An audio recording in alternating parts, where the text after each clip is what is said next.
Hello,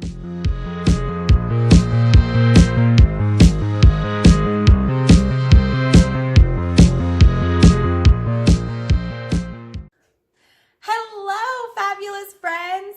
ZBexx here, aka Sinead, and today I'm going to show you how to use Thibra with silicone molds to make some really awesome art for your cosplays, like I'm doing, or for your tabletop minis, jewelry, all sorts of things. The possibilities are endless. Before I get into the Thibra demo, this video is sponsored by Addictive Behaviors, where you can pick up both Thibra Tex and Thibra Fine, which is what I'll be working with today, in Eugene, Oregon. Never back down.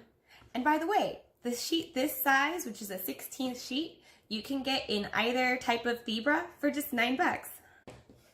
Supplies that you'll need are a heat gun, Thibra, a silicone mold. It doesn't have to be double-sided. It could just be like so. And your brain, because you don't want to burn your fingers. You could use heat fingers, but really you don't need to with this material. If you're getting it that hot, you're getting it too hot. You'll also want a silicone baking mat of some sort for where you are heating up the object. That's all you need on top of the surface. Now, these silicone molds I found on the internet, they are silicone baking molds. So you'll find if you use keywords like fondant, you'll be able to find the shapes that you need. For my Sarah the Benevolent cosplay I'm working on, I'm needing feathers, so I got feather molds. You could also look at embossing materials that are made out of silicone, and if you're crafty enough, you can make a silicone mold out of things that you have. Voila! You can make things that way too. But that's another video. One last thing before we get into the demo, I'd really appreciate it since you found me if you subscribe, like this video, follow me on my social networks at ZBexx, ZBexx, for more fun cosplay and gaming content. So the first step is get your Thibra and get it about into the shape of your mold. It doesn't have to be exact. And I'm just using regular scissors to cut this from scraps that I had. The other really cool thing is you can even heat lots of little scraps, so don't ever throw away scraps. You can mold them together like clay. So now I'm gonna take my desired shape. It's a little bit big, but that's okay. And heat it up to about 120 degrees. Depending on the power of your heat gun, you may need to do it longer, but you'll notice that the edges start turning less white. You probably won't be able to see it on this camera, but here we go.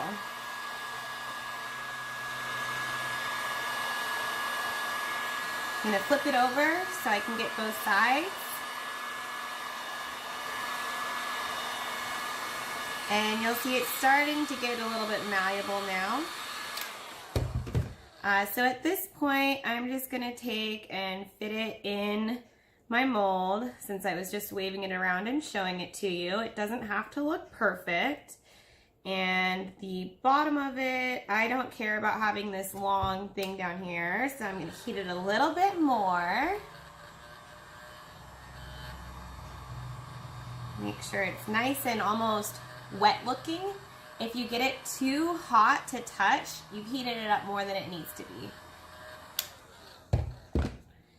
So, and what I found is that I like to make sure there's no excess pointing out of the edges, otherwise it'll leave a weird line along your mold. And then I like to take something that's flat and just use it over the top and apply pressure so that it really squeezes out all of the warmed Thibra into the areas of the mold. So once I've done that, you can see that I've got my feather here. I'm just going to pull it out of the mold. And there you go. Now the cool thing with Thibra, I didn't let it cool at all because I wanted to show you that you can shape it as it's still warm and still has that texture on there. And if I wanted to do something more with it, I could heat it up. Like if I wanted it to go the opposite direction, which is what I will be doing for the top of my Sarah can go like this and gently bend it how I want it to curve. And as long as I don't press my fingers onto it too hard, I won't leave any fingerprints, but you can see how I can manipulate it like so. Here's using another scrap of Thibra, just cutting it with my regular scissors. I want to make the most out of this material. So I've got it lined up about how big it will be on this double-sided feather that I have. There we go, that's about right. Let me heat it up so I can mold it into place.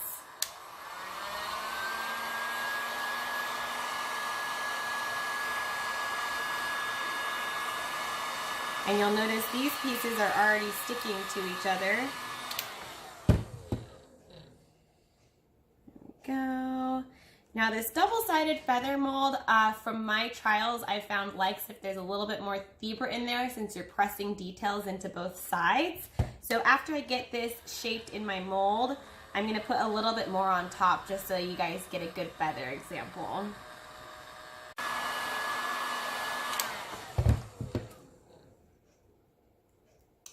All right, a little bit more splooshing in the corners now that it's warm. Get it all lined up there. And now I'm going to heat it one more time before I do my little sploofs on top. So I get some of my fingerprints out of there.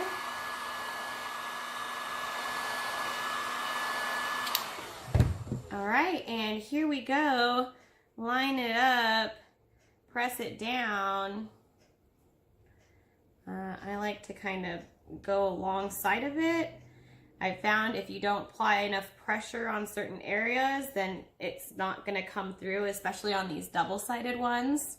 And this one I'm going to let cool for a little bit, unlike the other one, so that you can see how it turns out.